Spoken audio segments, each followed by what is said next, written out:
요즘 소치 올림픽 보는 재미가 점점 없어지고 있습니다. 4년 전 제가 미국에서 목회할 때는 제가 섬기던 교회 우리 미국인 성도들이 저한테 먼저 전화를 해서 한국의 누구누구가 금메달을 땄다느니 어메이징 하다느니 뭐 원더풀 하다느니 그랬는데, 이번에는 전화하는 사람도 없고 믿었던 쇼트트랙 선수들은 자꾸 넘어지고 왜 그렇게 넘어지는지 모르겠어요. 보고 있는 저도 안타깝고 짜증이 나는데 넘어지는 선수들은 오죽하겠어요. 또 4년을 준비해서 한 번 대회에 나왔는데 잘 달리고 있다가 넘어져서 더 이상 나가질 못하면은 정말 허무할 것 같아요. 그 선수들을 키운 그 코치들은 얼마나 황당할 것이며, 그 경기 장면을 보고 있던 가족들의 마음은 또 얼마나 안타깝겠어요. 그들을 생각하면 제가 계속 응원을 해야 마땅하지만 이제 좀 그만 좀 넘어지고 그만 좀 탈락했으면 좋겠어요. 대신 요즘 새롭게 관심을 가지게 된 종목이 있습니다. 컬링. 이전에는 제가 눈길도 안 주던 종목인데 어쩌다가 일본을 이겼다는 소식을 들으면서 제가 급 관심을 가지게 되었습니다. 경기를 보면서 아니 어떻게 저렇게 웃긴 경기를 저 사람들은 저렇게 진지하게 할까, 그런 생각을 했어요. 혹시 이 경기에 대해서 모르는 분들이 계실까봐 제가 잠시 이 경기를 관전한 견해를 말씀드리자면, 이 컬링이라는 종목은 저 멀리 그 영국에서 스코틀랜드에 있는 할 일이 별로 많지 않으셨던 아주머니들이 뭔가 집안일을 하다가 갑자기 심심하니까 게임을 했는데 그게 올림픽 종목이 된 것 같아요. 한 사람이 뚜껑이 달려있는 돌솥 같은 것을 처음에는 요강이라서 생각했는데 돌솥이 맞는 것 같아요. 그거를 얼음판 위로 쭉 밀면은 다른 사람들이 그 앞을 대걸레로 쓸고 닦고 그러면서 막 난리 법석을 써는 게 저 컬링이에요. 이번 올림픽에 전 세계적으로 10개 팀이 참여했습니다. 우리 한국은 세계 랭킹 10위입니다. 그래도 참 잘하고 있습니다. 2승 4패. 엊그제는 중국에게 완패를 당했습니다. 물론 중국이 세계 랭킹 5위인가 하더라고요. 잘해요. 하지만 우리나라 선수들의 기본기가 참 아쉬운 경기였습니다. 이 컬링이라는 그 운동의 기본기 중에 가장 중요한 것은 빙질을 파악하는 거예요. 이 빙질이 좀 어감이 이상하긴 하지만 얼음의 품질을 의미하는 겁니다. 그러니까 어떤 얼음은요, 저 돌솥 같은 것들을 밀었을 때 이렇게 쭉 미끄러져서 가는 얼음이 있고, 어떤 것은 꺼끌꺼끌해서 가다가 이렇게 금방 쓰는 얼음이 있답니다. 그러니까 어릴 때부터 이 컬링의 기본기를 잘 갖추어 온 선수들은 그러한 빙질의 상태를 금방 파악을 하고 그 상황에 적응을 하지만, 우리나라 선수들은 기술은 참 좋은데 이 기본기가 잘 닦여져 있질 않으니까 익숙지 않은 얼음에 나아가면은 당황하게 되는 거예요. 사람이 당황하면은 기본기보다는 임기응변에 의존하게 되어 있습니다. 그래서 임기응변을 하다 보니까 실수를 연발하고 그러면서 경기를 망치게 되는 거예요. 그러니까 중국과의 경기가 그런 경우였어요. 어제는 영국과 경기했는데 또 졌죠. 하지만 괜찮습니다. 일본에게만 이기면 그리 나쁜 건 아니죠. 근데 이 기본기 이야기를 하면서 안현수 선수 이야기를 안 하고 넘어갈 수가 없네요. 세계 최고의 선수고, 이번에도 남자 1500m에서는 동메달, 그리고 1000m에서 어제 금메달을 땄습니다. 그런데 태극기가 올라가질 않고 러시아 깃발이 올라갔어요. 안현수는 한국을 떠나서 러시아로 가서 그 나라의 국적을 취득하고 빅토르 안이라는 러시아 사람으로서 이번 올림픽에 참여했습니다. 그리고 금메달이 확정되는 순간 지금 그림에서 보는 것처럼 그 얼음판에 엎드려져서 통곡을 했어요. 금메달을 딴 기쁨도 있었겠죠. 하지만 그보다 더 한국인이 아니라 러시아인으로서 뛰어야만 했던 그 서러움, 그게 한꺼번에 북받쳐 올랐던 거예요. 어떻게 해서 이런 일이 일어났을까요? 왜 저렇게 좋은 선수가 한국을 떠나 러시아의 국가대표로 뛰어야만 했을까요? 기본기 때문이에요. 이것도 운동선수의 기본기가 아니라 사람의 기본기, 우리나라 체육 행정의 기본기 때문에 이런 일이 일어났습니다. 며칠 전에 박근혜 대통령도 그 기본기 문제를 꼬집어서 이런 이야기를 했어요. 안현수 선수가 러시아 사람이 된 것은 우리나라의 체육 행정의 파벌주의, 줄 세우기, 심판 부정 등 체육계 저변에 깔려 있는 그 부조리와 구조적 부패 때문이 아닌지 되돌아봐야 한다. 행정의 기본기를 우리가 한번 살펴봐야 된다. 그러한 취지로 이 대통령도 말할 정도였어요. 여러분, 이 기본기에 대해서는 신앙인도 교회도 마찬가지입니다. 아무리 화려한 예배당에서 아무리 잘 준비된 예배를 드린다 할지라도, 아무리 재미있고 유익한 프로그램들을 우리 교회가 많이 운영한다 할지라도 기본기가 잘못된 교회는 하나님을 기쁘시게 할 수가 없습니다. 초대교회는 우리 교회처럼 교회 버스가 있는 것도 아니고요, 주차장이 있는 것도 아니고 좋은 음향 시스템이 있는 것도 아니었습니다. 그들은 단순했고 어떤 면에서는 굉장히 우리 교회에 비해서 보잘것없는 교회였어요. 하지만 그 초대교회는 온 세계를 뒤집어 놓는 역사를 이루어냈습니다. 기본기가 튼튼했기 때문이에요. 기본기가 튼튼하니까 안디옥으로, 데살로니가로, 빌립보로, 로마로 가면서 사회적인 상황들은 변화했고요, 누가 로마의 황제가 되느냐에 따라서 이른바 사회적이고 영적인 빙질은 달라졌지만 그들은 당황하지 않고 그 사회에 적응해서 기본기가 단단했기에 그 변화들을 두려워하지 않고 오히려 교회가 새롭게 변화하면서 사람들에게 효율적으로 복음을 전할 수 있었습니다. 또 교회는 기본기가 단단하니까 바울과 같은 능력 있는 사람이 이전에 교회를 핍박했다라는 이유로 그를 내친 것이 아니라 오히려 그를 서포트하고, 그리고 그에게 계속해서 용기를 불어넣어주고 그를 뒤에서 뒷받침함으로 이 바울이라는 사람이 전 세계에 다니면서 복음을 전할 수 있도록 도와주었어요. 초대교회는 상황에 따라 끊임없이 자기 자신을 변화시켰지만 동시에 끊임없이 기본기를 다져나갔습니다. 그리고 그 방법으로 이 초대교회는 로마 제국과 온 세계를 변화시킨 거였어요. 좋은 교회는 물론 가장 앞서 나가는 21세기 최고의 프로그램과 최고의 기술을 가지고 앞서 나가는 교회겠죠. 하지만 하나님께서 원하시는, 하나님께서 꿈꾸셨던 그 위대한 교회는 가장 앞서 나가는 교회가 아니라 2000년 전의 모습으로 돌아가는 교회입니다. 초대교회가 지니고 있었던 그 기본기를 탄탄하게 갖추고 오직 하나님만 신뢰하며 일하는 그 교회, 그 교회가 바로 위대한 교회이고 하나님께서 원래 디자인하셨던 그 교회예요. 오늘은 우리가 기도의 기본기에 대해서 함께 말씀을 나누길 원합니다. 제가 이 이야기를 하면 여러분들이 아멘 하실 게 분명한데, 기도는 모든 성도의 기본입니다.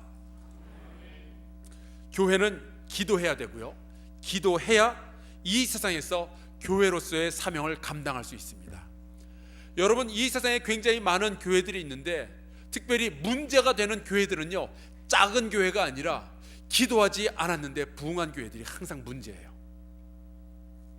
사람의 방법으로 어떻게 해보려 하는 그러한 교회들이 오히려 이 세상에 이 세상에 우리 성도들에게 상처를 남기게 되죠. 여러분, 오늘 우리가 함께 읽은 이 본문 말씀에 보면은 많은 사람들이 사도들에게 와서 우리가 어찌할꼬 하고 물어보게 됩니다. 여러분, 이게 굉장히 보기 좋은 장면이에요. 사람들이 이렇게 움직여야죠. 세상 사람들이 우리 한사랑교회에 와서 한사랑교회 목사님, 한사랑교회 장로님, 한사랑교회 권사님, 집사님, 한사랑교회 성도들이요, 우리가 이 세상에서 어떻게 살아야 되겠습니까? 우리가 이제 얼찌알고 이렇게 물어봤을 때 우리가 강하고 담대하게 그리스도의 복음을 전해야죠. 이게 거꾸로 되면 안 돼요. 교회가 조금만 문제가 생기면 세상으로 나가서 우리가 어찌해야 됩니까? 물어보는 그 순간 이 교회는 문 닫아야 되는 교회입니다. 말씀을 보니까 그때 이 세상 사람들이 와서 우리가 어찌할 거라고 물어봤을 때 베드로가 회개와 세례와 죄사함 그리고 성령에 대해서 말씀을 나누게 됩니다. 그리고 이 모든 사람들이 이 사도들, 특별히 베드로로부터 가르침을 받아서 교제하고 떡을 떼며 오로지 기도하기를 힘썼다라고 기록하고 있습니다. 이게 기본기였어요. 여러분, 우리가 흔히 생각하기를 기도는 굉장히 신앙적으로 성숙한 사람이 하는 거라고 생각을 하기가 쉬운데 아닙니다. 초대교회는 말이죠, 이제 막 우리가 어찌할꼬 하고 나왔던 처음 예수 믿는 사람들에게도 오직 기도할 것을 가르쳤어요. 기도는 그래서 기본기인 거죠. 시작부터 배워야 되고 우리가 죽을 때까지 해야 되는 기본기, 바로 그것이 기도입니다. 여러분, 기도는 초대교회의 기본이었어요. 사도행전 1장을 보면은 예수께서 하늘로 올라가신 이후로 베드로, 제자들, 마리아까지 함께 모여서 했던 일은 오직 이거 한 가지였어요. 기도. 기도는 초대교회의 기본이었습니다. 그리고 그 기도는 오늘날 우리의 기본기가 되어야 마땅합니다. 제가 기도에 대해서 나누고 싶은 이야기가 너무너무 많이 있어요. 하지만 앞으로 제가 목회할 시간이 한 20년 정도 남아 있으니까 오늘은 이 한 부분에 대해서 말씀을 드리겠습니다. 기도는 우리 인간들이 개발해낸 통신 방법이 아닙니다. 기도는 우리가 만든 것이 아니라 하나님이 만드신 거예요. 기도는 하나님의 작품이고 하나님께서 선물로 우리에게 주신 것입니다. 마치 우리가 우리 아이들과 통화하고 싶으니까 전화기를 사서 애들한테 주듯이 하나님께서 기도를 만드셔서 우리에게 주신 거예요. 지난 6주 동안 우리가 배웠던 네 가지의 기본기가 있었죠. 예배, 사귐, 섬김, 배움. 이런 기본기들과 마찬가지입니다. 여러분들, 이 기본기들 가운데 인간들이 먼저 개발해서 하나님께 제시한 것은 단 하나도 없어요. 예배, 우리 인간이 만든 방법이 아닙니다. 하나님께서 만드셔서 우리에게 제시해 주신 거죠. 안식일을 기억하여 거룩하게 지키라, 이거는 어느 목사가 이야기한 거 아닙니다. 우리 장로님들이 기획위원회에서 모여가지고 동의하고 제청하고 결정 내려가지고 여러분들에게 말씀드리는 것이 아니에요. 예배는 하나님께서 만드셨고 하나님께서 우리에게 이렇게 하라라고 명령하신 겁니다. 하나님은 왜 우리 보고 안식일을 기억하여 거룩하게 지켜라 라고 말씀하셨을까요? 그것은 우리가 안식일을 거룩하게 지키는 것이 아니라 안식일이 결국 우리를 거룩하게 지켜줄 것이기 때문입니다. 그래서 우리가 예배를 해야 되는 거예요. 사귐, 이건 제자들이 예수님께 제안한 것이 아니에요. 우리가 12명 소그룹을 만들어서 같이 다니면 굉장히 좋을 것 같아요. 제자들이 이러한 아이디어를 내니까 예수님이 사인해서 그 다음부터 소그룹이 결성이 된 것이 아닙니다. 예수께서 12명을 찾아오셨고 그들을 부르셨고 그들이 서로 사귀며 사랑하도록 만들어 놓으셨어요. 그리고 초대교회는 그 가르침을 그대로 따라한 것뿐입니다. 이웃을 섬기고 세상을 섬긴다, 이 섬김, 이거 역시 제자들이 예수님께 우리 섬겨야 되지 않겠습니까? 라고 말한 것이 아니에요. 오히려 제자들은 자기가 서로 섬김을 받겠다고 싸웠죠. 그 제자들에게 예수께서 하신 말씀이 심지어 나도 섬김을 받으려 함이 아니라 섬기려 이 땅에 왔는데 너희가 서로 섬기고 이 세상을 섬겨야 하지 않겠느냐, 주님께서 말씀하여 주셨어요. 배움, 이 성경에는 하나님께서 하나님의 백성들에게 너희가 하나님의 말씀을 배워야 한다고 수백 번 이상 강조해서 말씀하여 주셨습니다. 예수께서도 말씀하시죠. 나는 마음이 온유하고 겸손하니 나의 멍에를 메고 내게 배우라, 그리하면 너희 마음이 쉼을 얻으리니. 예수께서 말씀하신 거예요. 제자들이 무슨 커리큘럼 짜가지고 주님께 가서 이렇게 이거 이런 과목을 우리한테 가르쳐 주십시오 말한 적이 없어요. 예수께서 제자들을 선택하셨어요. 예수는 오실 때부터 선생님이었고 우리는 학생으로 부르심을 받은 거죠. 이 모든 기본기들은요, 하나님께서 만드셔서 우리에게 주신 것들이에요. 기도도 역시 마찬가지입니다. 성경을 보면요, 우리 보고 기도하라고 가르치시는 분은 항상 주님이에요. 우리가 먼저 기도라는 방법을 개발해서 하나님께 나아가 하나님 이 방법 기발하지 않습니까?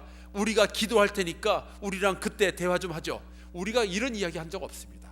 하나님이 기도라는 방법을 개발해 내셨고 그것을 우리에게 주시면서 이것을 통하면 너희가 나와 대화하리라 라고 말씀하여 주고 계시는 거예요. 구약성경 예레미야서 29장 12절 13절을 보면 이런 말씀이 있습니다. 너희가 내게 부르짖으며 내게 와서 기도하면 내가 너희의 기도를 들을 것이요 너희가 온 마음으로 나를 구하면 나를 찾을 것이요 나를 만나리라. 예수님도 계속해서 우리에게 기도할 것을 가르치셨어요. 마태복음 5장 44절 나는 너희에게 이르노니 너희 원수를 사랑하며 너희를 박해하는 자를 위하여 기도하라. 마태복음 6장으로 가죠. 우리가 어떻게 기도해야 되는지 가르쳐 주셨고 뿐만 아니라 우리에게 기도문까지 만들어 주셨어요. 그것이 바로 주기도문이죠. 예수님은 겟세마네 동산에서 밤이 맞도록 기도하시면서 제자들에게도 말씀하셨습니다. 시험에 들지 않게 깨어 기도하라. 기도를 처음에 만들어 주신 분도 하나님이시고 기도를 가르쳐 주시는 분도 하나님이셔요. 그러니까 성경에 나와 있는 이 기도에 대한 여러 가지 말씀들을 종합해 보면은 이러한 결론에 이르게 됩니다. 기도는 우리가 하나님을 찾아서 올라가는 방법이기 이전에 하나님께서 우리를 찾아서 내려오시는 방법이에요. 그래서 하나님께서 우리에게 먼저 그 기도라는 방법을 만들어서 주신 거죠. 헤니 나우엔이라는 신학자는 이렇게 설명합니다. 쉬지 말고 기도해야 할 필요성은 하나님을 향한 우리의 갈망보다는 우리를 향한 하나님의 갈망에 근거한 것이다. 기도를 시작하는 쪽은 우리가 아니라 하나님이시다. 우리가 하나님을 원하는 것보다 하나님이 우리를 더 원하신다. 그러니까 우리가 아직 죄인 되었을 때 하나님께서 우리를 먼저 사랑하셨죠. 우리가 하나님을 거들떠도 보지 않을 때 그래서 하나님이 우리를 먼저 찾아오시고 하나님의 말씀이신 예수 그리스도를 보내어 주신 거죠. 윌로우 크릭 교회 그 담임 목사인 빌 하야데스는 이것을 우리에게 말을 거시는 하나님이라고 표현을 해요. 저는 그 표현만 듣고도 너무 은혜가 됐어요. 하나님은 우리에게 말을 거시는 분이에요. 기도라는 것은 우리가 너무너무 필요해서 뭔가 좀 급해서 귀를 막고 문 저쪽에서 등을 돌리고 가만히 계시는 하나님을 깨우기 위해서 고래고래 소리 지르는 것이 아니라 하나님께서 우리에게 먼저 말을 걸어오시니까 거기에 응답하는 거예요. 요즘 제가요 부쩍 딸 가진 부모님들이 부럽습니다.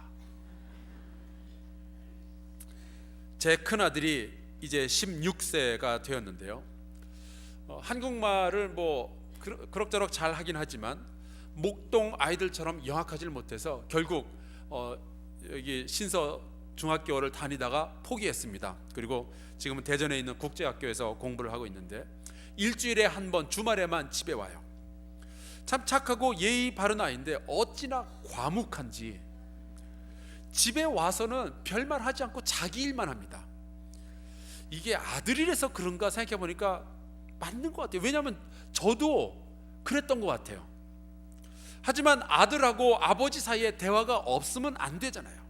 그래서 할 수 없이 제가 아들한테 먼저 말을 건넵니다. 얘가 저한테 말을 안 하니까 제가 먼저 건네는 거예요. 잘 지냈냐?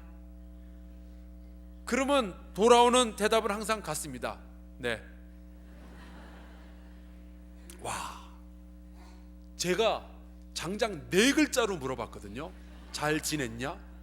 근데 한 글자로 대답을 해요. 네. 그래서 제가 앞으로 아들이 저한테 8글자로 말을 걸면 저도 2글자로 대답하려고 준비 중이에요. 아빠 용돈 좀 주세요. 그러면 제가 그래. 세상에 쓸데없는 것이 남편이라지만 아들도 만만치 않아요. 그런데 그 아들이 결혼해서 남편이 되면은 참 볼만할 것 같아요. 근데 제 아내를 보니까 자기 어머니, 자기 아버지께 얼마나 말을 자주 하는지 몰라요. 먼저 전화를 걸어서 제가 보기엔 전혀 오래 말할 이유가 없는 주제를 가지고 그리 깔깔거리면서 막 무릎을 쳐가면서 이야기를 해요. 전 그게 너무 부러워요. 저도 딸이 있으면은 저에게 저렇게 살갑게 말도 하고 그럴 텐데 저는 쓸데없는 아들만 둘이 있어가지고 우리 감독님이 너무 부러워요. 하나님은 우리에게 말을 먼저 거시는 분이에요. 아브라함과 하나님의 대화는 누가 먼저 시작했을까요? 하나님이 시작하셨죠. 모세와 하나님의 대화는 누가 먼저 시작하셨을까요? 하나님이 시작하셨죠. 사무엘과 하나님의 대화는 누가 먼저 시작했을까요? 하나님이 시작하셨어요.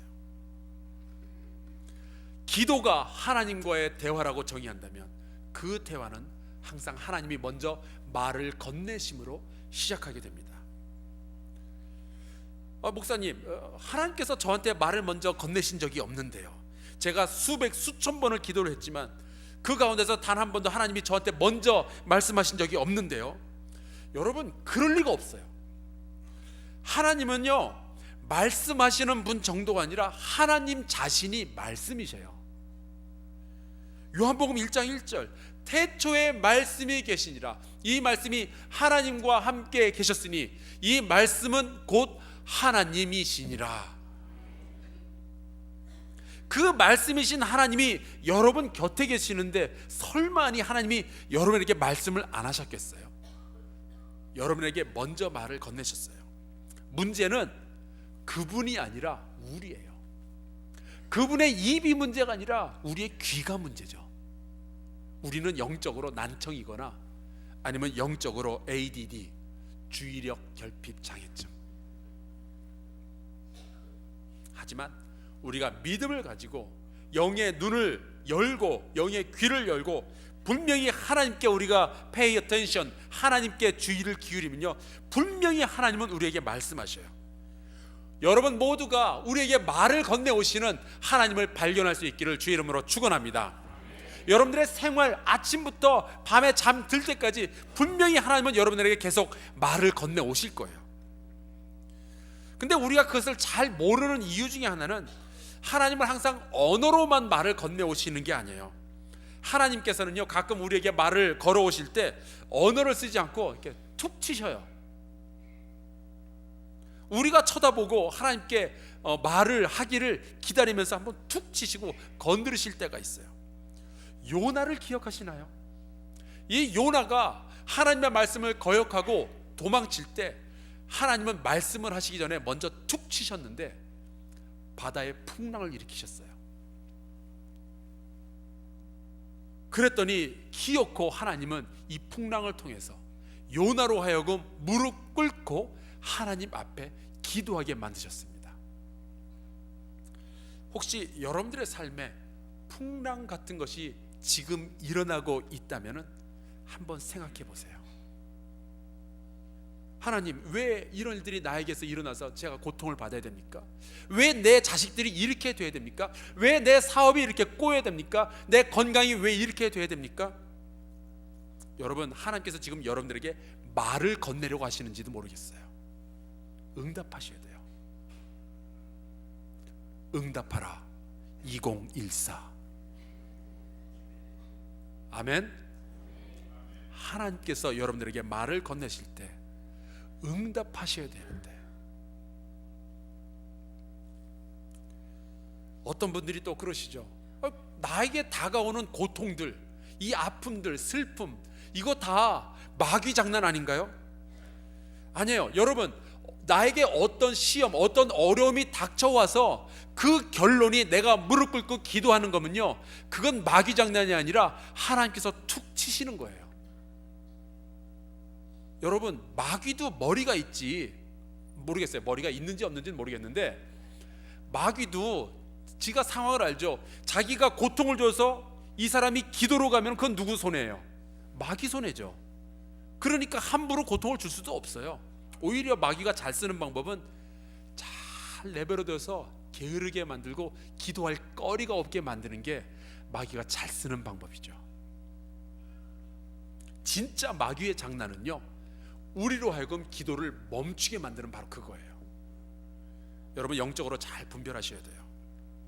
그렇다면 하나님은 왜 이 기도라는 방법을 창조해내시고 우리에게 기도라는 방법을 가르쳐 주시고 우리에게 먼저 찾아와서 말을 거시는 걸까요? 왜 우리 보고 구하라 그러면 너에게 주실 것이요, 찾으라 그러면 너희가 찾을 것이고, 문을 두드리라 그러면 너희에게 열릴 것이다, 왜 그렇게 말씀하셨고 바울 사도를 통해서 쉬지 말고 기도하라 라고 우리에게 분부하시는 걸까요?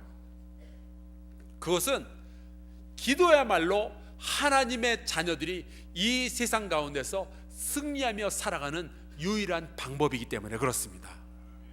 하나님의 자녀는 기도로 승리하고 기도로 이 세상에서 살아갈 수 있습니다. 작년 초에 저희 교회 그 관리부장이신 장광선 장로님과 함께 근처에 있는 그 중국집에서 김영수라는 분을 만나서 같이 식사를 하며 대화를 나눈 적이 있습니다. 그때 저는 어떻게 하면 이 교회 옆에, 우리 교회 옆에 있는 그 넓은 주차장 있잖아요. 그거가 이제 서울시 땅인데 그 주차장을 단순히 이 차만 세워두는 곳이 아니라 어떻게 하면 우리 교회의 그 사역의 스페이스로 활용을 할까 하는 생각이 가득 차 있었어요. 물론 지금도 그때와 별반 다르지 않습니다. 지금도 저는 호시탐탐 우리 교회 옆에는 이 신정 7동 동사무소 그리고 주차장 땅을 하나님의 거룩한 사업에 귀속시키기 위해서 기도하며 방법을 강구하는 중이에요. 근데 이 김영수라는 분은 모라비안 프레트룸이라는 그 컨설팅 회사 대표이사예요. 이 모라비안 프레트룸은 모라비안 형제단이라는 뜻을 가졌는데, 당시 이제 이분하고 이렇게 프로젝트를 하나 진행을 하다가 제가 한사랑교회 담임 목사가 된 지 채 1년이 안 된 시점이기 때문에 제가 너무 앞서간다는 생각이 들어서 일단은 제가 그 프로젝트를 홀드해 놓고 있는 상태입니다. 근데 지금도 제가 계속 이 한사랑교회 미래를 위해서 준비하고 있어요. 그런데 이 김영수라는 분의 이야기가 새벽 기도하는 CEO라는 책에 소개가 되어 있더라고요. 그래서 제가 굉장히 흥미있게 읽었는데, 이분이 경영하는 저 회사는 하나님과 소통하고 하나님의 방법으로 경영을 하며 완벽하게 정직하지만 이윤을 끊임없이 창출해내는 회사라는 아주 독특한 이력을 가지고 있어요. 기업은 기업이고 신앙은 신앙이다 이렇게 둘로 나누질 않고 신앙으로 경영한다라는 생각을 가지고 있어요. 그런데 국가가 정한 세금을 꼬박꼬박 정직하게 내면서 사원들의 복리 후생을 다 책임져 주고, 접대라든지 뭐 기타 술과 담배가 들어가는 것은 절대로 하지 않으면서 교회를 위해서 굉장히 많은 봉사를 하고 선교 활동을 하려니까 그냥 방법으로는 안 되는 거예요. 그래서 이분이 기도했어요. 근데 놀라운 것은 회사를 시작한 지 얼마 되지도 않아서 하나님께서 고객들을 붙여주는데 이 회사가 컨설팅을 해준 그 브랜드들이 1000억대 이상의 대박 행진들은 계속하는 거예요. 이제는 다른 나라의 도시 하나를 통째로 브랜딩해주는 그러한 일들도 감당하고 있는데, 이 모든 것은 기도를 통해서 승리를 우리에게 부여해 주시는 그 하나님과 동행함으로 가능했다라는 간증을 이 새벽 기도하는 CEO라는 책에 써놨더라고요. 기도는 하나님의 자녀들이 이 세상 가운데서 승리하며 살아가는 방법입니다. 그러니까 자녀들이 승리하는 걸 좋아하시는 아버지께서 계속해서 우리에게 기도의 방법을 말씀을 해주시는 거죠. 그런데요, 기도가 승리하는 방법이다라는 말을 저 어두운 쪽에서 본다면요, 말을 바꿔서 본다면 뭐 여러분들이 사탄이라 부르든 마귀라고 부르든 하여간 그놈은 어떻게 해서든지 하나님의 자녀들이 기도하는 것을 막으려고 할 것이다 라는 말이 되는 거예요. 왜냐하면 우리가 기도하면 그놈이 망하는 거고, 우리가 기도를 멈추면 그놈이 흥하는 거죠. 여러분, 새벽 기도하기가 괜히 힘든 게 아니에요. 기도를 하면 하나님의 자녀들이 승리할 게 분명하니까, 하나님의 교회가 승리할 게 분명하니까 가만히 있질 못하는 거죠. 저 흑암의 권세가 가만히 있질 못하는 거죠. 제가 이런 표현을 좋아하지도 않고 쓰는 적도 없는데 이런 말을 들은 적이 있어요. 새벽 기도 시간에 새벽 기도를 가야 함에도 불구하고 도무지 일어나지 못하는 이유는 마귀가 궁둥이로 내 얼굴을 깔고 앉아있기 때문이다. 그래서 아침에 일어나 보면 곱게 잔 것 같은데 얼굴에 누군가 깔고 앉은 자국들 남아있고 그렇잖아요. 사실은 벽에 자국이지만 너무 심각하게 듣지 마세요. 웃자고 한 얘기입니다. 하지만 여러분, 이거는 생각해 봐야 돼요. 내가 장로고 내가 권사고 내가 집사인데 왜 그렇게 새벽 기도 가기가 힘이 들고, 왜 그렇게 금요 심야 예배에 가기가 힘이 들고, 왜 그렇게 중보기도 신청서에 내 이름 써넣기가 그렇게 힘이 들까요? 왜 그럴까요? 이거 한번 생각해 봐야 돼요. 오늘 본문을 보면서 아주 놀라운 이야기가 하나 나옵니다. 이 지금 베드로와 제자들이 3,000명이 넘는 새 신자들에게 오로지 기도하기를 지금 가르치고 있어요. 이게 사실 웃겨요. 왜냐하면 원래 베드로와 제자들은 그렇게 기도의 사람들이 아니었어요. 여러분 기억하시나요? 예수께서 겟세마네 동산으로 가셔서 제자들 셋을 데리고 가셨는데, 그때 같은 시간 같은 장소에 예수님과 제자들이 있었어요. 그때 이 제자들은 단 한 시간도 깨어 기도할 수 없던 사람들이에요. 예수님은 기도했고 제자들은 잠을 잤습니다. 그런데 여러분들 어느 순간부터 이 사도행전 1장을 보면 이 제자들이 기도하기 시작했어요. 120명의 사람들이 다락방에 모여서 기도를 시작했습니다. 어떤 분들은 이분들이 성령을 받았으니까 기도하게 됐고 성령을 받았으니까 기도를 가르쳤다라고 말씀을 하시지만, 사실 이 제자들이 기도를 시작한 것은 성령 받기 이전부터예요. 열흘 동안 열심히 기도를 했더니 성령이 임하셨어요. 그렇다면 이 베드로와 제자들은 어떻게 해서 갑자기 이 기도를 시작을 하게 될 걸까요? 기도를 한 시간도 하지 못하던 사람들이 왜 갑자기 기도에 목을 매게 되었을까요? 물론 예수님께서 제자들과 함께 있을 때 제자들은 기도의 능력에 대해서 많이 봤어요. 예수께서 기도를 통해서 귀신을 쫓아내는 것들을 봤어요. 여러분, 하지만 결정적으로 그들이 기도의 능력을 경험한 것은 그들의 실패를 통해서였어요. 생각해 보세요. 6월절 만찬을 마친 후 예수님과 제자들이 똑같이 겟세마네 동산에 갔습니다. 똑같은 시간에 똑같은 장소에 있었어요. 그러나 예수님과 제자들은 완전히 다른 행동을 보입니다. 예수님은 기도했고요, 제자들은 잤어요. 그리고 그 결과는 완전히 반대로 나타났습니다. 예수께서는 담대하게 하나님의 뜻을 따르겠노라고 자기의 생명을 던졌고요, 제자들은 자기의 생명을 건지겠노라고 예수를 버렸어요.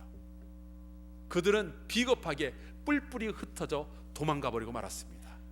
패배자가 된 거예요. 예수 그리스도는 기도를 통해서 승리자가 되었고 제자들은 기도하지 않으므로 패배자가 되었습니다. 제자들은 이 실패를 통해서 뼈 아프게 배웠어요. 기도하지 않으면 패배할 수밖에 없구나. 그것을 경험한 제자들이 어떻게 기도하지 않을 수 있겠어요? 다시는 내가 그리스도 앞에서 비겁한 생활을 하지 않으리라. 제자들은 그 이후로 기도에 매진했습니다. 처음 신앙을 가지게 된 사람들에게도 기도를 가르쳤고 그들과 함께 기도했어요. 그랬더니 놀라운 것은 이 기도에 매진했던 교회가 로마 제국을 뒤흔들기 시작한 거예요. 온 세계를 바꾸어 놓았어요. 기도가 교회의 기본기로 자리 잡자 놀라운 일들이 주변에서 일어나기 시작했습니다. 오늘 말씀 바로 다음에는 베드로와 요한이 성전에 기도하러 가다가 이 성전 앞에 앉아있는 이 안진뱅이를 일으키는 역사가 나타나요. 바울은 기도를 통해서 귀신을 쫓아내며 병자들을 낫게 하는 일들을 했습니다. 그러나 그보다 더 중요한 것은 이 교회가 기도를 통해서 든든하게 서기 시작했고 이 교회가 온 세상을 뒤집고 바꿔놨다는 거예요. 세상은 교회를 끊임없이 핍박했고 성도들의 목숨을 빼앗았지만 세상은 이 교회를 감당할 수 없었어요. 그들은 기도하는 사람들이었기 때문에 그렇습니다. 기도가 하나님의 자녀들로 하여금 이 세상에서 승리를 경험하도록 합니다. 사랑하는 성도 여러분, 하나님께서 여러분들의 삶 순간순간에 여러분들에게 말을 건네오실 거예요. 때로는 언어로, 때로는 툭 치시는 것으로, 때로는 고통과 때로는 외로움으로 여러분들에게 말을 건네오실 때 여러분 응답하셔야 돼요. 하나님께 기도함으로 나아가셔야 돼요. 하나님 앞에 무릎 꿇고 아버지여 내게 무엇을 원하시나이까, 왜 저를 부르셨나이까 기도하며 나아가야 돼요. 이제 앞으로 보름 후부터는 사순절 새벽 기도회가 시작됩니다. 특별히 이번 사순절에는 제가 말씀을 준비하는 가운데 있는데 신자병법이라는 제목을 가지고 40번 설교를 하게 됩니다. 성경 안에는 굉장히 많은 영적인 싸움의 이야기가 있고요, 굉장히 많은 전투의 이야기가 있어요. 그 중에 40가지를 제가 뽑아서 우리 한사랑교회 성도들이 어떻게 하면 이 세상에서 승리를, 날마다 영적인 전투에서 승리하며 살아갈 수 있는지 그 부분을 함께 배우게 될 겁니다. 그래서 손자병법이 아니라 신자병법입니다. 이번에 우리 같이 기도하며 우리 신앙의 기본기를 다지고 내 자신과 나의 가정과 우리 교회와 이 나라와 이 세상을 하나님의 뜻으로 바꾸어가며 그 가운데서 예수 그리스도와 함께하는 그 승리를 선포할 수 있게 되기를 주의 이름으로 축원합니다. 이 사순절 새벽 기도회를 사실 가장 기다리는 사람은 저도 아니고 여러분도 아니고 하나님이셔요. 우리에게 늘 말을 걸어오시는 그 하나님이 여러분의 기도 소리를 듣기 원하십니다. 기도하는 가운데 주님과 동행하며 승리하며 이 세상을 살아갑시다. 우리 같은 기도의 제목을 가지고 함께 찬송가 361장 찬양하겠습니다.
기쁨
하시